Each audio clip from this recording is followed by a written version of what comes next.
আবার চলে আসলাম একটা সুন্দর নতুন পাঞ্জাবি ভিডিও নিয়ে, সাথে তোমাদের করা বিভিন্ন কোশ্চেনের অ্যান্সার নিয়ে। সমস্ত কোশ্চেনের অ্যান্সার জানতে হলে ভিডিওটাকে পুরো দেখতে হবে, একটু স্কিপ না করে।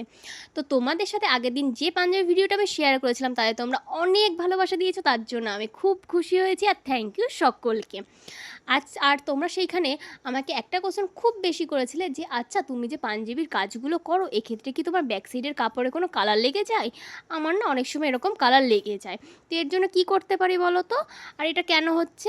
তো এর সলিউশন হচ্ছে তোমরা যখনই কাজ করবা যে কোনো কাপড়ের ওপরে, সেটা মোটাই হোক বা পাতলাই হোক, সেই কাপড়টার নিচে তোমরা একটা মোটা ধরনের একটা পেপার দিয়ে নেবা।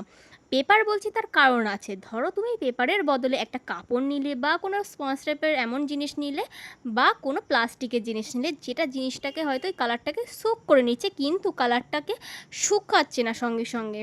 তখন কী হবে, তুমি হয়তো ওই ব্যাক সাইডের কালার তোমার যাচ্ছে না, কিন্তু ওটাতে কি প্রবলেম করবে, তুমি যে কাপড়টার ওপরে কাজ করছো ওই কালারটাকে নিয়ে আবার ওই কালারটা ওই কাপড়ের মধ্যেই লাগিয়ে দেবে। তার ফলে কী হবে, তোমার কাজটা খারাপ হবে। এর জন্য বলছি একটা পেপার নেবে। পেপার নিলে কী হয়, পেপারটা না যে কোনো পেপারই সঙ্গে সঙ্গে যে কোনো লিকুইড ফর্মকে না টেনে নেয়, টেনে নেওয়ার পরে না কয়েক সেকেন্ডের মধ্যে ও না শুকিয়ে যায়, ও আর কালারটাকে না অন্য জায়গায় ট্রান্সফার করে না।